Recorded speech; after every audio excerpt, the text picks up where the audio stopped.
सभी भाइयों बहनों को नमस्कार। मैं भूपेंद्र सिंह आपके लिए लाया हूँ इतिहास के बहुत ही शानदार क्वेश्चन जो किसी न किसी परीक्षा में बार बार पूछे जाते हैं। तो देखिए पहला क्वेश्चन, मोहनजोदड़ो का अर्थ क्या है?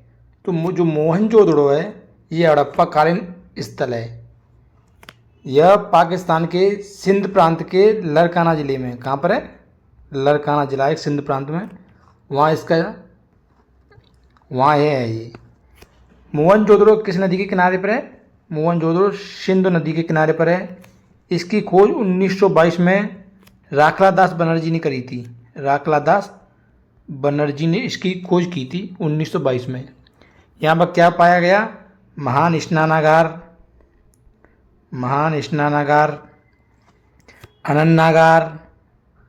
अनन्नागार, कांस्य की मूर्ति जो नृत्य करती हुई, कांस्य मूर्ति, और यहाँ पाया गया दुर्ग भी पाया गया था।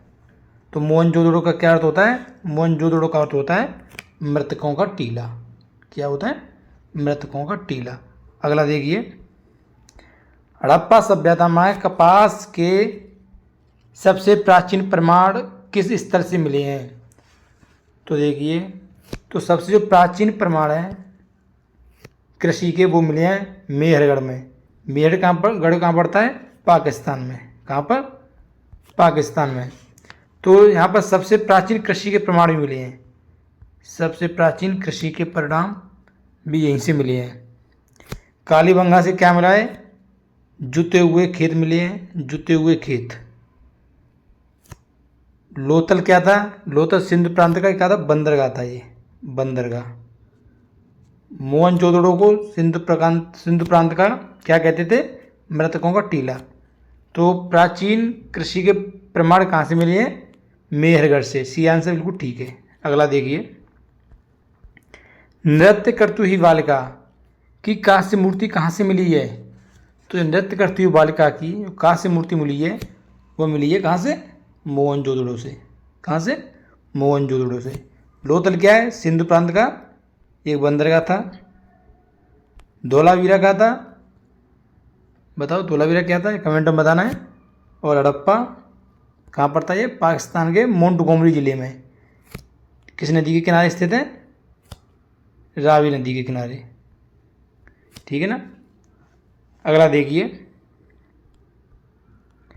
कालीबंगा किस राज्य में स्थित है? तो कालीबंगा से क्या प्राप्त हुआ है? कालीबंगा से जुते हुए खेत प्राप्त हुए हैं। जुते हुए खेत, ठीक है ना। और चूड़ियाँ भी प्राप्त हुई हैं, चूड़ियाँ, ये कालीबंगा से प्राप्त हुए हैं। तो कालीबंगा कहाँ पड़ता है? ये पड़ता है राजस्थान के कौन सा डिस्ट्रिक्ट है? हनुमानगढ़ में, हनुमानगढ़। तो कालीबंगा कहाँ पर है? ये है राजस्थान में। अगला देखिए, ऋग्वेद में सबसे अधिक बार किस देवता का उल्लेख मिलता है? तो ऋग्वेद यानी 4 वेद हैं, ऋग्वेद, सामवेद, यजुर्वेद और अथर्ववेद। सबसे प्राचीन वेद कौन सा है? ऋग्वेद है सबसे प्राचीन वेद। कौन सा है? ऋग्वेद में। ऋग्वेद में 1028 सूक्ति हैं, 10,462 ऋचाएँ हैं, और इसे पढ़ने वाले को क्या कहते हैं? होत्र कहते हैं। पढ़ने वाले को क्या कहते हैं? होत्र कहते हैं। तो इसमें क्या है? इसमें 10 मंडल थे। कितने मंडल थे? 10 मंडल। ऋग्वेद में कितने मंडल थे? 10 मंडल थे। इसके प्रमुख देवता कौन थे? इसके प्रमुख देवता इंद्र थे। इंद्र के लिए 250 बड़ों का प्रयोग किया गया, 250 बड़ बार, और अग्नि के लिए 200 बार। तो सबसे जो प्राचीन ऋग्वेद में देवता हैं जिनका सबसे ज़्यादा उल्लेख किया गया है वो थे इंद्र। ठीक है ना, इंद्र। क्या आंसर ठीक है? इंद्र। अगला देखिए, उपनिषदों का मुख्य विषय क्या था? तो जो उपनिषद थे, कितने उपनिषद थे? 108। इनका मुख्य विचार क्या था? मुख्य विचार था आत्मा और ब्रह्मा का संबंध। आत्मा और ब्रह्मा का संबंध, ठीक है ना। और इनका लक्ष्य क्या था? इनका लक्ष्य था ज्ञान के माध्यम से मोक्ष की प्राप्ति। उपनिषदों का जो लक्ष्य था ये था ज्ञान के माध्यम से मोक्ष की प्राप्ति। तो क्या मुख्य विषय था इनका दर्शन एवं ब्रह्मा का आत्मा का ज्ञान। बी आंसर ठीक है। अगला देखिए, त्रिपिटक किस धर्म का पवित्र ग्रंथ है, यानी प्रमुख ग्रंथ कौन सा है? त्रिपिटक किस धर्म का प्रमुख ग्रंथ है? तो देख रहे हो 3 पिटक हुए थे, कौन कौन से? विनय पिटक, दूसरा था सुत्त पिटक और तीसरा था आदिधम्म पिटक। तो जो त्रिपिटक थे ये क्या थे? ये बौद्ध धर्म के प्रमुख धार्मिक ग्रंथों का समूह था। ठीक है ना? किसके ग्रंथों का? बौद्ध धर्म के धार्मिक ग्रंथों का। ये किस भाषा में लिखे गए हैं? ये पाली भाषा में। तो इसका आंसर क्या ठीक है? इसका आंसर बौद्ध धर्म ठीक है। तो त्रिपिटक किस धर्म का प्रमुख ग्रंथ है? बौद्ध धर्म का। अगला देखिए, महावीर स्वामी ने अपना प्रथम उपदेश कहाँ दिया था? बताइए कहाँ दिया था? तो महावीर स्वामी ने अपना प्रथम उपदेश दिया था, वो दिया था विपुलांचल पर्वत पर। कहाँ पर? विपुलांचल पर्वत पर। ये विपुलांचल पर्वत कहाँ पड़ता है? ये पड़ता है किस पे? राजगृह में। तो इनके प्रथम शिष्य कौन थे? इनके प्रथम शिष्य थे गौतम इंद्रभूति। कौन थे? गौतम इंद्रभूति। और इनका निर्माण कहाँ हुआ था? ये हुआ था पावापुरी में। क्या हुआ था? जो निर्माण हुआ था वो पावापुरी में हुआ था। तो प्रथम उपदेश कहाँ दिया था? राजगृह में। ठीक है ना? और महात्मा बुद्ध ने प्रथम उपदेश कहाँ दिया था? सारनाथ में।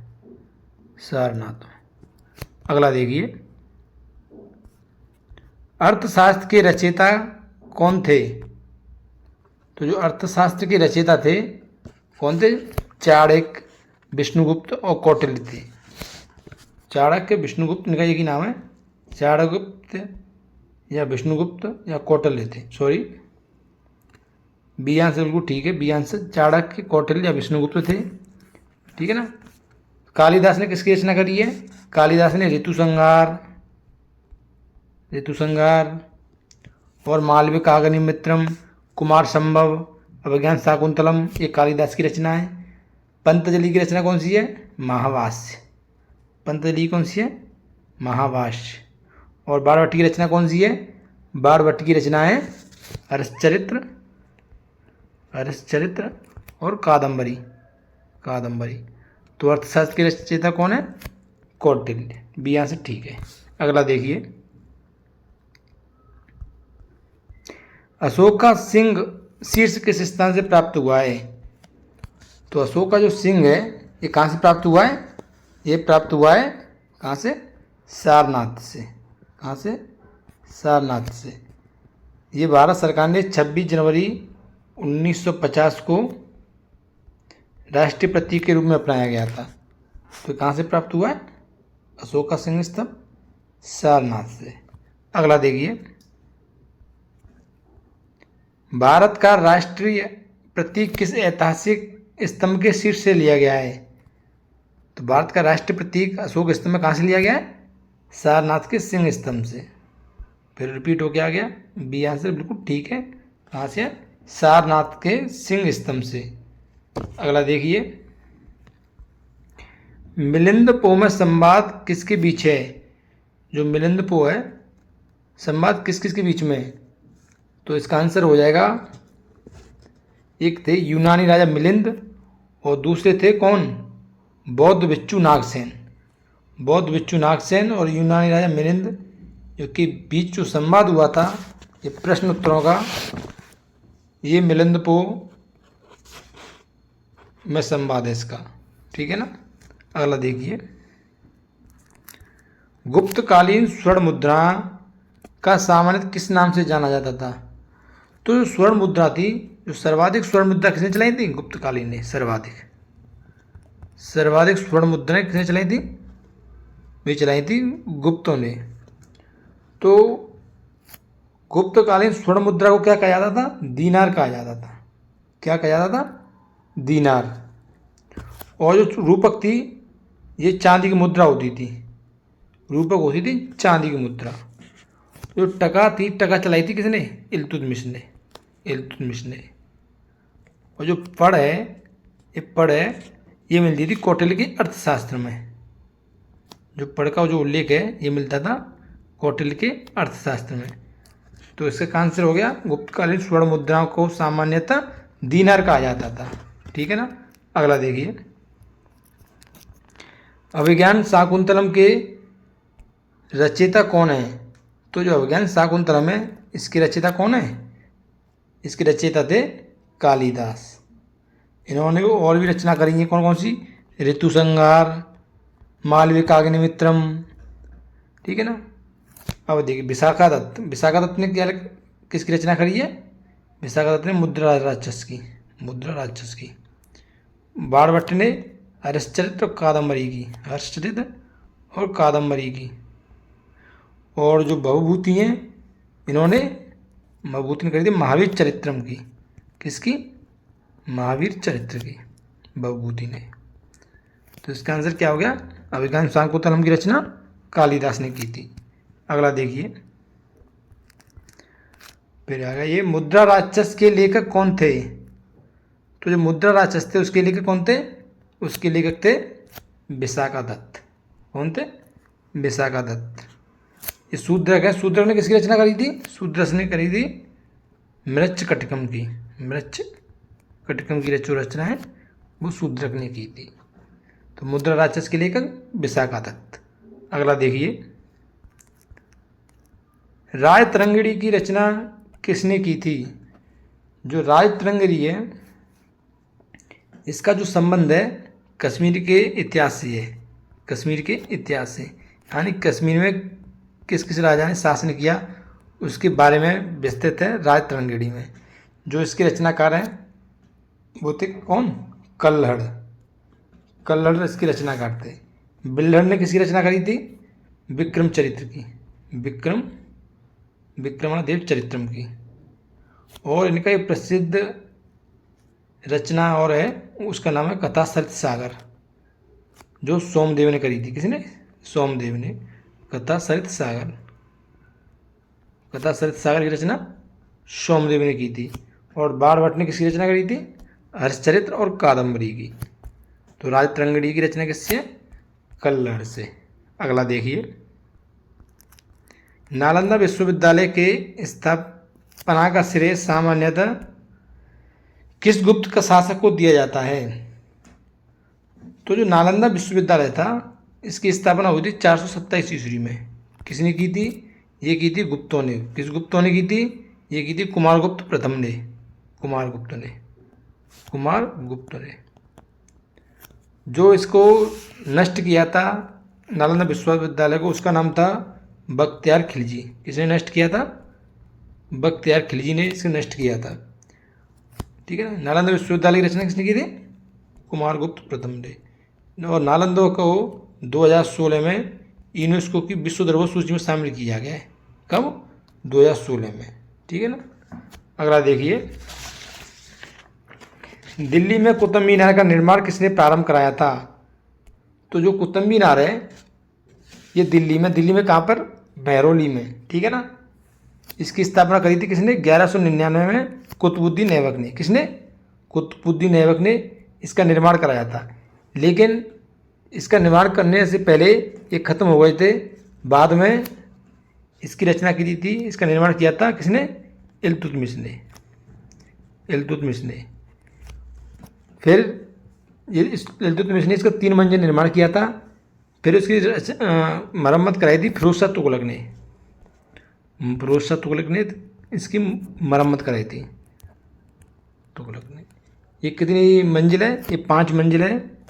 और इसकी ऊंचाई है 72.5 मीटर इसकी ऊंचाई है। ठीक है ना। इसका निर्माण क्यों किया था? कुतुबुद्दीन ऐबक ने। जो सूफी संत थे बख्तियार काकी। कौन थे? बख्तियार काकी। इनकी स्मृति में इसका निर्माण किया गया था कुतुब मीनार का। ठीक है ना। तो कुतुब मीनार का जो निर्माण किया था कुतुबुद्दीन ऐबक ने कराया था। और कुतुब मीनार को जो मरम्मत कराई थी एंड में वो कराई थी फिरोज शाह तुगलक ने। ठीक है ना। अगला देखिए, कुतुब मीनार का अधिकांश निर्माण किस शासक के समय पूरा हुआ? तो जो अधिकांश निर्माण हुआ था इसके शासनकाल में हुआ था, बता ही दिया, इल्तुतमिश में। इन्होंने तो फर्स्ट मंजिल का निर्माण करा के ख़त्म हो गए थे, इसके बाद तीसरी मंजिल तक निर्माण कराया था, वो कराया था इल्तुतमिश ने।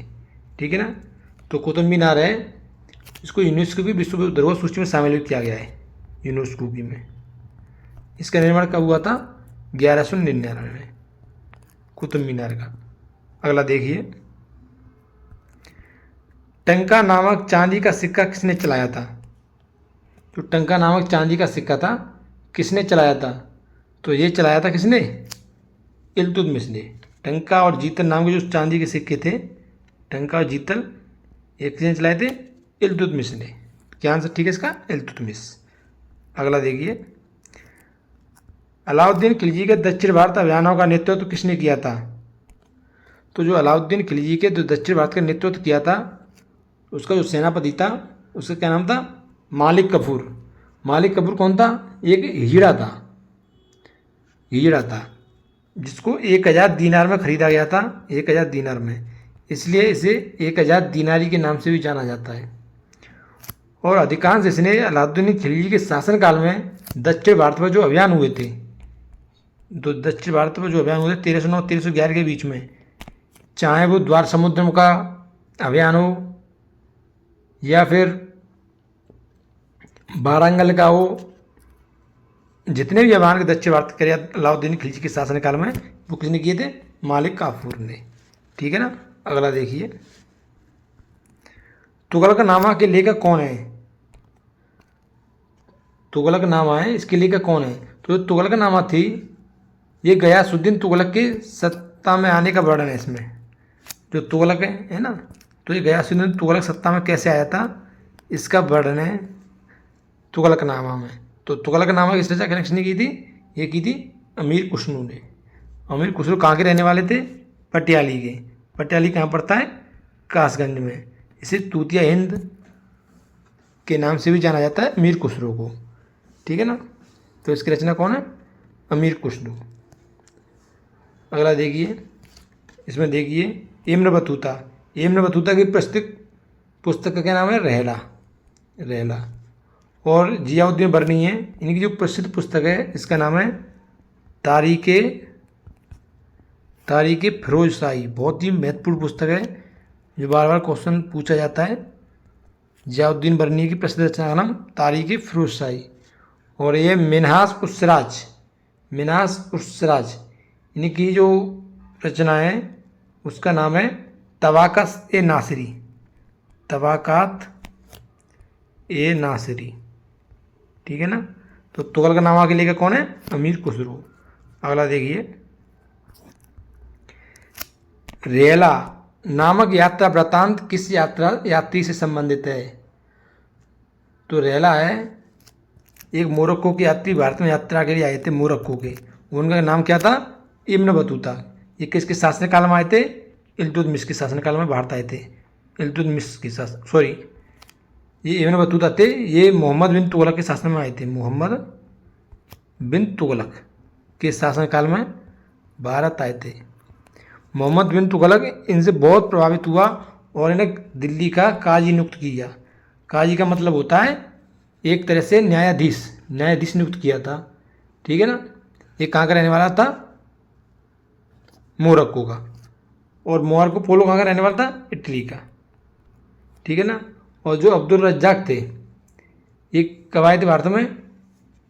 जो अब्दुल रज्जाक थे वे आए थे कृष्णदेवराय के शासनकाल में। इसमें कृष्णदेवराय। ठीक है ना। तो रेला नामक पुस्तक है, इसकी रचना कौन है? Ibn Battuta. अगला देखिए, विजयनगर साम्राज्य की राजधानी कौन सी थी? तो जो विजयनगर साम्राज्य था, इसकी राजधानी कौन सी थी? इसकी राजधानी थी हम्पी। तो विजयनगर साम्राज्य की जो स्थापना हुई थी, कब हुई थी? 1336 में। किसने करी थी? हरियर और बुक्का ने। और विजयनगर साम्राज्य पर कितने वंशों ने शासन किया? 4 वंशों ने। कौन सा? संगम, सुलुभ और तुलुभ और अरावीडू। कितने शासन किया? 4 शासकों ने। और विजयनगर साम्राज्य का जो अंत हुआ था कौन से युद्ध में हुआ था? वो हुआ था तालीकोटा का युद्ध। कब हुआ था? 1565 में विजयनगर और बहमनी साम्राज्य के बीच हुआ था, जिसमें विजयनगर साम्राज्य खत्म हो गया था 1565 में। और जो हम्पी है किस नदी के किनारे स्थित है? ये है तुंगभद्रा नदी के किनारे। किस में? तुंगभद्रा नदी के किनारे स्थित है। ठीक है ना। तो विजयनगर साम्राज्य की राजधानी कौन सी थी? हम्पी। अगला देखिए, विजयनगर के प्रसिद्ध विट्ठल मंदिर में कौन सी स्थापत्य विशेषता प्रसिद्ध है? तो विजयनगर के जो प्रसिद्ध विट्ठल मंदिर में कौन सी स्थापत्य विशेषता है? वहाँ पर पत्थर का रथ मंदिर, पत्थर का रथ। वहाँ देखा हुआ आपने, सब सर्च करना तो पता पड़ी विट्ठल मंदिर में, तो पत्थर का एक रथ है। ठीक है ना। ये किसको समर्पित है? जो पत्थर का रथ है ये समर्पित है गरुड़ को, जो भगवान विष्णु के जो सवारी थी गरुड़, इनको समर्पित है, गरुड़ को। अगला देखिए, बाबरनामा मूलतः किस भाषा में लिखी गई थी? जो बाबरनामा है इस किसकी आत्मकथा है? बाबर की।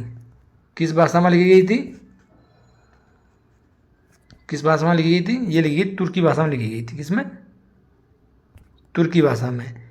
लेकिन बाद में इसका फारसी भाषा में अनुवाद किसने कराया था? फारसी में अब्दुल रहीम खाने खाना ने किसमें कराया था? फारसी भाषा में। तो बाबरनामा किस भाषा में लिखी गई थी? बाबरनामा लिखी गई थी किसमें? तुर्की भाषा में। ठीक है ना। किसकी आत्मकथा है? बाबर की। इसका मूल नाम क्या था? तुझको ये बाबरी। ठीक है ना। अगला देखिए, अकबरनामा। पहले बाबरनामा थी, अब आ गया अकबरनामा। अकबरनामा के लेखक कौन थे? तो जो अकबरनामा थे इसके लेखक कौन थे? इसके लेखक थे अबुल फजल। कौन? अबुल फजल। ये किस भाषा में लिखा गया है? फारसी भाषा में। फारसी भाषा में। इसमें क्या है? इसमें अकबर और मुगल साम्राज्य का इतिहास है। ठीक है ना। और हुमायूंनामा की रचना किसने करी थी? हुमायूंनामा की रचना करी थी किसने? गुलबदन बेगम ने। गुलबदन बेगम। ठीक है ना। तो अकबरनामा के लेखक अबुल फजल। अगला देखिए, अब आ गया आईने अकबरी।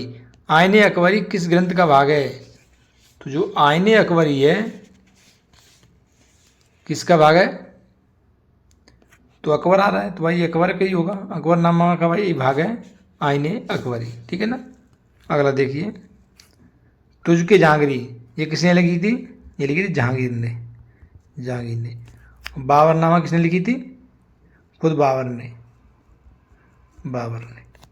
अगला देखिए, मुगल दरबार में नवरत्न की परंपरा किस शासक से जोड़ी जाती है? तो जो मुगल दरबार में नवरत्न हुए थे, नवरत्न कहते थे जिसे, ये किसके शासनकाल में थे? अकबर के शासनकाल में। कौन कौन से थे? बीरबल, मुल्ला दो प्याजा, टोडरमल और मान सिंह, अबुद्दीन खाने खाना, हकीम हुकाम। ये सभी कौन थे? अकबर के नवरत्न थे। क्या आंसर ठीक है इसका? बी आंसर ठीक है। अगला देखिए, तुलसीदास की प्रसिद्ध रचना कौन सी है? तुलसीदास की प्रसिद्ध रचना बताती हैं इसमें से। तो ये सूरसागर है, किसकी रचना है? सूरदास जी की है। सूरदास जी की। पद्मावत किसकी रचना है? ये मलिक मोहम्मद जायसी की। मलिक मोहम्मद जायसी की। और विनय पत्रिका ही नहीं। तो तुलसीदास की प्रसिद्ध रचना कौन सी है? रामचरित्र मानस। ठीक है ना। इसकी रचना है तुलसीदास की। अगला देखिए, पद्मावत के रचयिता कौन थे? तो जो पद्मावत है इसकी रचना कौन थे? इसकी रचना थे मलिक मोहम्मद जायसी। तो अकबर कबीर की रचना कौन सी है?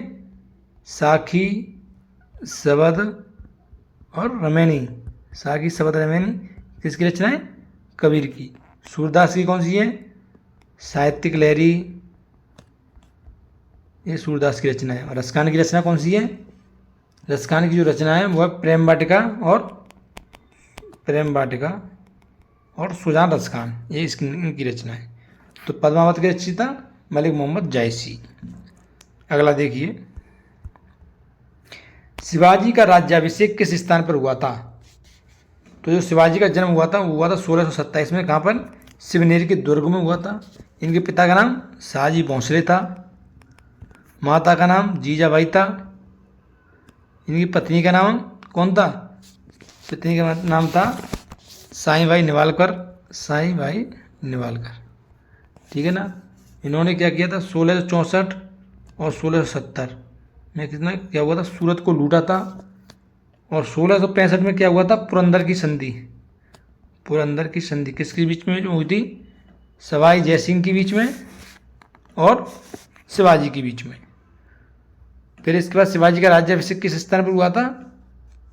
तो शिवाजी का जो राज्याभिषेक हुआ था 1674 में। कहाँ पर?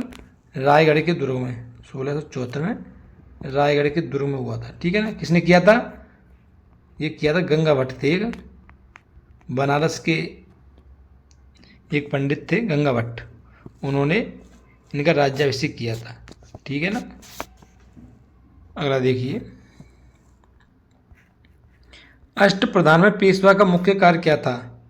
तो शिवाजी की जो मंत्रिपरिषद होती थी, मंत्रिपरिषद, इसको क्या कहा जाता था? इसको अष्टप्रधान कहा जाता था। इसमें पेशवा का सबसे बड़ा महत्वपूर्ण पद होता था। तो पेशवा कौन होते थे? पेशवा होते थे प्रधानमंत्री। सेनापति कौन होते थे? जो सेना के अधिकारी थे, सर्वोच्च अधिकारी सेनापति होते थे। न्यायाधीश जो न्याय करते थे, न्यायाधीश होते थे। विदेश मंत्री जो विदेश नीति को अपनाते थे, विदेश नीति को अपनाते थे, उन्हें जो विदेश मंत्री होते थे। तो अष्टप्रधान में पेशवा का मुख्य कार्य क्या था? वो था प्रधानमंत्री का। ठीक है ना। तो आप कमेंट बताना प्रथम पेशवा कौन हुए थे? प्रथम पेशवा, तो प्रथम पेशवा हुए थे कौन? बालाजी विश्वनाथ प्रथम पेशवा हुए थे। ठीक है ना। अगला देखिए, भारत में अंग्रेजी ईस्ट इंडिया कंपनी की पहली फैक्ट्री कहाँ स्थापित हुई थी? बहुत ही महत्वपूर्ण क्वेश्चन है। ईस्ट इंडिया कंपनी की पहली फैक्ट्री कहाँ हुई थी? तो ईस्ट इंडिया कंपनी थी 1600 में इसकी स्थापना हुई थी। किसने करी थी? महारानी एलिजाबेथ ने। एक चार्टर आया था, उसके द्वारा इसकी स्थापना हुई थी। इन्होंने अपनी पहली फैक्ट्री कहाँ खोली थी? 1611 में। कहाँ पर? मसूलीपट्टनम में, मसूलीपट्टनम में। लेकिन क्या था, एक अस्थायी फैक्ट्री थी मसूलीपट्टनम में। फिर इसके 2 वर्षों बाद ही 1613 में मुगलों की अनुमति से इन्होंने अपनी फैक्ट्री कहाँ खोली थी? सूरत में फैक्ट्री खोली थी। कहाँ पे? सूरत में। फिर इसके बाद मद्रास में खोली थी। कब? 1639 में। फिर इसके बाद मुंबई में खोली थी। कब? 1668 में। धीरे धीरे इनकी फैक्ट्री सब जगह हो गई। तो अंग्रेजी ईस्ट इंडिया कंपनी की पहली फैक्ट्री कहाँ खोली गई थी? वो खोली गई थी सूरत में। यदि अस्थायी पूछा है तो अस्थायी कहाँ खोली गई थी? मसूलीपट्टनम में। ठीक है ना। अगला देखिए, प्लासी के युद्ध में अंग्रेजी सेना का नेतृत्व किसने किया था? जो प्लासी का युद्ध हुआ था, कब हुआ था? 23 जून 1757 को। किस किसके मध्य हुआ था? नवाब सिराजुद्दौला और अंग्रेजों की तरफ से कौन था? क्लाइव के मध्य हुआ था। ठीक है ना। रॉबर्ट क्लाइव, इसके मध्य हुआ था। ये प्लासी का युद्ध था। नवाब सिराजुद्दौला को हार मिली थी। और ये प्लासी युद्ध में नवाब सिराजुद्दौला को उसके सेनापति कौन था? मीर जाफर की धोखाधड़ी का शिकार होना पड़ा और नवाब सिराजुद्दौला को मैदान छोड़ के भागना पड़ा। इसके बाद नवाब सिराजुद्दौला को मीर जाफर के पुत्र मीरन ने हत्या कर दी। किसने? मीरन ने हत्या कर दी थी। ठीक है ना। बाद में मीर जाफर को बंगाल का नवाब बनाया जाता है, जो अंग्रेजों की कठपुतली बनकर रहा था। तो इसका आंसर क्या हुआ था? प्लासी के युद्ध में अंग्रेजी सेना का नेतृत्व किसने किया था? रॉबर्ट क्लाइव ने। अगला देखिए, द्वैध शासन बंगाल में किसने प्रारंभ किया था? तो द्वैध शासन क्या होता था, पहले देखते हैं। द्वैध शासन किसने प्रारंभ किया था? द्वैध शासन किया था रॉबर्ट क्लाइव ने। कब किया था? 1765 के मध्य में। ठीक है ना। और इसको खत्म किसने करा था? किसने खत्म करा था? वारेन हेस्टिंग्स ने। कब? 1772 में। ठीक है ना। तो ये द्वैध शासन व्यवस्था क्या होती थी? द्वैध शासन व्यवस्था होती थी, बंगाल में शक्तियों को दो हिस्सों में बांटते थे। कौन कौन से दो हिस्से थे? एक था दीवानी हिस्सा, यानी रुपयों का लेना देना, ये था अंग्रेजों के हाथ में, और दूसरा था निजामत। निजामत निजामत निजामत ये होता था बंगाल के नवाब के हाथ में। निजामत का मतलब होता था कि किस प्रकार से शासन करना है, किस प्रकार से प्रजा की समस्याओं को हल करना है, ये बंगाल के नवाब के अधीन आता था। और जो रुपये का लेना देना होता था, ये कंपनी ईस्ट इंडिया कंपनी की अंग्रेजों के हाथ में था। इसी को हम कहते थे कि द्वैध शासन। किसने प्रारंभ करा था? रॉबर्ट क्लाइव ने, ठीक है ना। और अंत करा था किसने? वारेन हेस्टिंग्स ने। अगला देखिए, भारत में स्थायी बंदोबस्त किस वर्ष लाया गया था? तो जो स्थायी बंदोबस्त था, ये था कृषि के लिए एक भू राजस्व की पैमाइश के लिए आया था स्थायी बंदोबस्त, ठीक है ना। तो किसने लाया था? ये लाया था लॉर्ड कॉर्नवालिस। स्थायी बंदोबस्त लाया था लॉर्ड कॉर्नवालिस। कब आई थी ये आई थी 1793 में, ठीक है ना। कहाँ पर आई थी? ये बंगाल वाले क्षेत्र पर आई थी, बंगाल के वाले क्षेत्र पर। एक आई थी रैयतवाड़ी व्यवस्था, रैयत। ये किसने लाया था? Thomas Munro. टॉमस मुनरो ने कहाँ लाया था? मद्रास और मुंबई वाले क्षेत्र पर, मद्रास और मुंबई वाले क्षेत्र पर। एक आई थी महालवाड़ी, महालवाड़ी। ये कौन लाया था? मैकेंजी। ये मैकेंजी कहाँ लाए थे? उत्तर पश्चिमी प्रांत में, उत्तर पश्चिमी प्रांत, विशेषकर यूपी वाले भाग पर। तो स्थायी व्यवस्था किस वर्ष आई थी? स्थायी व्यवस्था आई थी 1793 में। किसके द्वारा? तो स्थायी जो बंदोबस्त था लॉर्ड कॉर्नवालिस के द्वारा आया था 1793 में, ठीक है ना। अगला देखिए, और ये स्थायी बंदोबस्त होता क्या था? स्थायी बंदोबस्त होता था जमींदारों को खेती दे देते थे, और जमींदार किसानों से लगान वसूलते थे, ठीक है ना। अगला देखिए, सहायक संधि का, जो सहायक संधि थी का नीति किससे है? तो सहायक संधि किसने स्टार्ट करी थी? तो सहायक संधि जो स्टार्ट करी थी, किसने करी थी? लॉर्ड वेलेजली ने। किसने? लॉर्ड वेलेजली ने। कब करी थी? 1798 में। एक सहायक संधि क्या होती थी? सहायक संधि होती थी कि अंग्रेजी सेना किसी भारतीय राजा के यहाँ रहती थी, और उसके बदले भारतीय राजाओं की सहायता करती थी। उसके बदले कंपनी का जो भी खर्चा होता था, वहाँ पर जो कर्मचारी रह रहे थे, खाना पीना और उनके वेतन का, वो भारतीय राजाओं के कि वहीं से किया जाता था, खर्चे से किया जाता था। ये सहायक संधि होती थी। वैसे सहायक संधि का है जो निर्माण किया था, वो किसने किया था? डुप्ले ने किया था, ठीक है ना। लेकिन इसमें डुप्ले है नहीं, डुप्ले होता डुप्ले लगाते, लेकिन सहायक संधि की नीति किससे है? तो लॉर्ड वेलेजली से है। तो सबसे पहले सहायक संधि को अपनाने वाला राज्य कौन सा था? वो थे कौन? हैदराबाद के निजाम, हैदराबाद के निजाम, निजाम। बाद में धीरे धीरे मद्रास, मैसूर, अवध, इन सब ने इसको स्वीकार किया था, ठीक है ना। तो सहायक संधि का नीति का संबंध किससे है? लॉर्ड वेलेजली से। अगला देखिए, लैप्स की नीति यानी राज्य हड़प की नीति किस गवर्नर जनरल से संबंधित है? तो जो राज्य हड़प की नीति है, तो ये गवर्नर थे लॉर्ड डलहौजी, जिसने भारतीय रेलवे स्टार्ट करी थी 1853 में। डाक तारा की प्रचलन शुरू किया था। तो कब किया था? लॉर्ड जो शासन, इसका शासनकाल था 1848 से 1856, ठीक है ना। तो राज्य हड़प की नीति ये क्या होता था? ये होता था किसी भारतीय राजा के पुत्र वगैरह नहीं होता था, तो दत्तक पुत्र लेते थे। तो अंग्रेजों ने मना कर दी थी कि जो कोई दत्तक पुत्र लेगा हम उसका राज्य हड़प लेंगे। ये किसने लाया था? ये लाया था लॉर्ड डलहौजी। सबसे पहले इसका शिकार कौन हुआ था? सबसे पहले इसका शिकार हुआ था सतारा, ठीक है ना। सतारा इसका सबसे पहले शिकार हुआ था। फिर उसके बाद जैतपुर, फिर उसके बाद झांसी, फिर नागपुर, इस प्रकार से उड़ता चला गया। अगला देखिए, 1857 के विद्रोह का तत्काल क्या कारण क्या था? जो 1857 का जो विद्रोह हुआ था, ये कब हुआ था? स्टार्टिंग कब हुई थी? 10 मई 1857 को इसकी स्टार्टिंग हुई थी। कहाँ से? मेरठ की छावनी से। तो इसका कारण क्या था?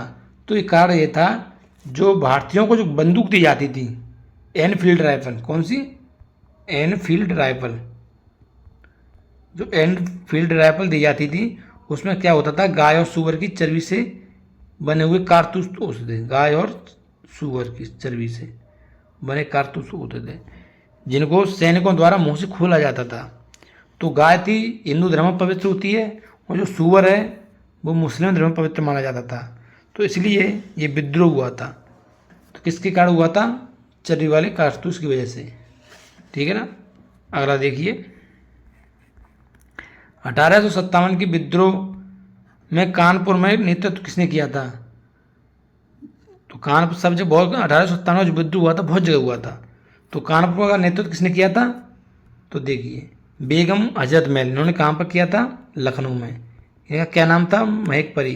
किसकी पत्नी थी ये, नवाब वाजिद अली शाह की ये पत्नी थी। इन्होंने कहाँ किया था, लखनऊ में।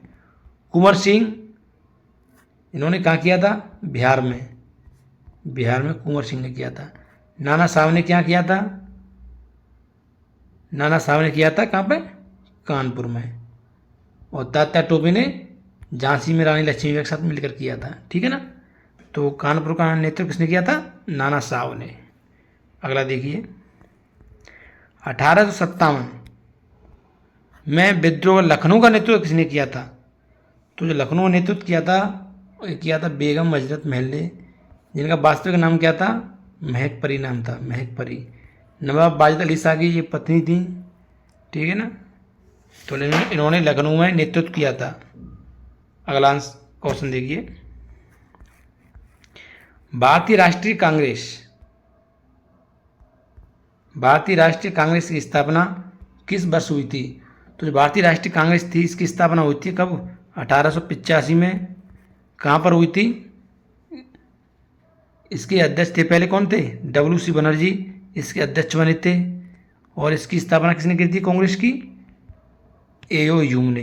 किसने, AO ह्यूम ने।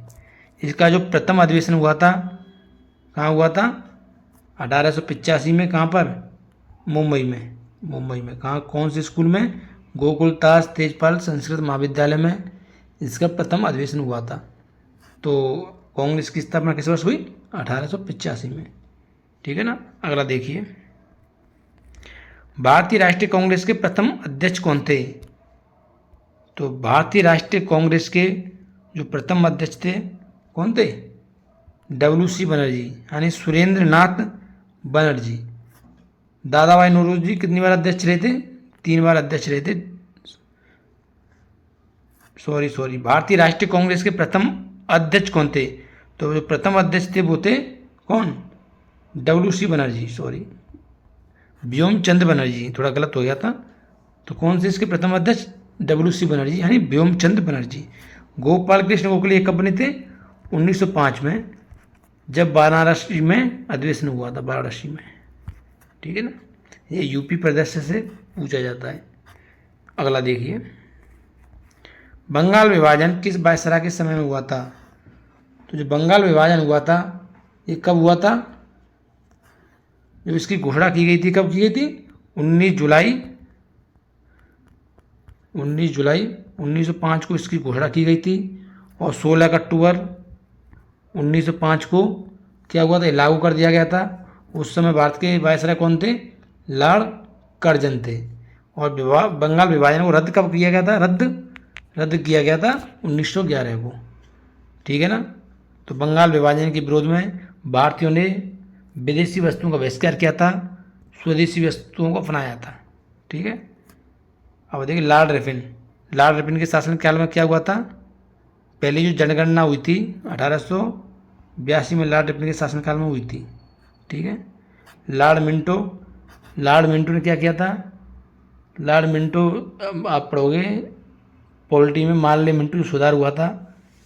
तो इस समय भारत के वायसराय कौन थे, मिंटो थे। ठीक है ना। अगला देखिए, मुस्लिम लीग की स्थापना कहाँ हुई थी। जो मुस्लिम लीग थी इसकी स्थापना कब हुई थी, 1906 में हुई थी। कहाँ पर हुई थी, ढाका में हुई थी। किसने करी थी, सलीमुल्लाह और आगा खां। सलीमुल्लाह और आगा खां, आगा खां ने इसकी स्थापना करी थी। तो पहले अध्यक्ष कौन थे? पहले अध्यक्ष कौन थे? वो थे आगा खां। तो इसका प्रथम अधिवेशन कब हुआ था ये बताओ? तो प्रथम अधिवेशन हुआ था कहाँ पर? कराची में। कब हुआ था? 1907 को। तो मुस्लिम लीग की स्थापना कहाँ हुई थी? ढाका में। ठीक है ना। अगला देखिए, चंपारण सत्याग्रह मुख्यतः किस फसल से संबंधित किसानों की समस्या से जुड़ा था? जो चंपारण सत्याग्रह हुआ था ये गांधी जी का पहला सत्याग्रह था। गांधी जी का पहला सत्याग्रह था। कब हुआ था? 1970 में। यानी गांधी जी का पहला सफल सत्याग्रह हुआ था। इसमें क्या हुआ था? रामचंद्र शुक्ल के कहने पर गांधी जी कहाँ गए थे? चंपारण। चंपारण कहाँ पड़ता है? बिहार में। बिहार में। उसमें क्या हो रहा था? ये हो रहा था तीन कट्टिया पद्धति की विरोध में। तीन कट्टिया पद्धति का मतलब था कि एक बीघा पर 3 विषय में नील की खेती करनी थी, यानी कुल खेती के 15% पर नील की खेती करनी थी। इससे क्या हो रहा था? अंग्रेज ज़बरदस्ती नील का भारतीयों पर उत्पादन करवा रहे थे और उस नील की खेती को, जो नील होती थी, उसे इंग्लैंड में उच्च दरों पर बेचते थे और भारतीयों से सस्ता खरीद लेते थे, जिससे भारतीयों को बहुत बड़ी दिक्कत हो रही थी और भारतीयों की जो खर्चा था वो निकल नहीं पा रहा था। इसके संबंध में किसानों ने ये विरोध किया था। तो क्या था ये? इसके संबंध में? नील के में। ठीक है ना, नील के में। अगला देखिए, दांडी मार्च का मुख्य उद्देश्य क्या था? जो दांडी मार्च हुआ था कब हुआ था? 1930 से स्टार्ट हुआ था। कब? 12 मार्च 1930 से कब तक चला था? 6 अप्रैल 1930 के बीच चला था। इसमें क्या हुआ था? गांधी जी ने साबरमती से, तो गांधी जी ने क्या कहा? साबरमती से दांडी तक यात्रा की थी। कितने सदस्य थे इनके संग में? 78 अनुयायियों के साथ यात्रा की थी। क्यों की थी? नमक कानून का विरोध करने के लिए। किसका? नमक कानून का विरोध करने के लिए यात्रा की थी। ठीक है ना। अगला देखिए, भारत छोड़ो आंदोलन का प्रस्ताव किस वर्ष आया था? जो भारत छोड़ो आंदोलन था कब हुआ था? 8 अगस्त 1942 को। कहाँ पर हुआ था? मुंबई के ग्वालियर टैंक में। कहाँ पर? मुंबई के ग्वालियर टैंक में। ये क्यों हुआ था? ये हुआ था कि जो सेकंड वर्ल्ड वार हो रहा था 1939 से 1945 के मध्य में, भारत के जो लोगों को भारतीय नेताओं की सहमति के बिना युद्ध में धकेल दिया था। किसने? अंग्रेजों ने। तो इसके विरोध में भारत छोड़ो आंदोलन हुआ था। कब हुआ था? 8 अगस्त 1942 को। इसी आंदोलन में महात्मा गांधी जी ने कौन सा नारा दिया था? करो या मरो। करो या मरो का जो नारा था महात्मा गांधी ने दिया था। ठीक है ना। अगला देखिए, भारतीय स्वतंत्रता अधिनियम किस वर्ष पारित हुआ था? तो भारतीय स्वतंत्रता जो अधिनियम था वो कब पारित हुआ था? 18 जुलाई 1947। 18 जुलाई 1947 को भारतीय स्वतंत्रता अधिनियम पारित हुआ था। अंग्रेजों ने कहा था कि 2 डोमिनियन बनाएंगे। 2 डोमिनियन कौन कौन से? भारत और पाकिस्तान। 2 डोमिनियन बनाएंगे। ठीक है ना।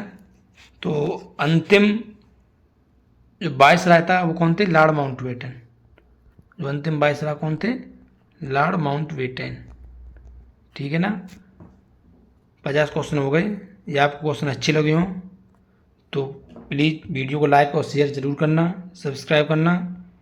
फिर अगले वीडियो मिलते हैं, तब तक के लिए धन्यवाद। जय हिंद।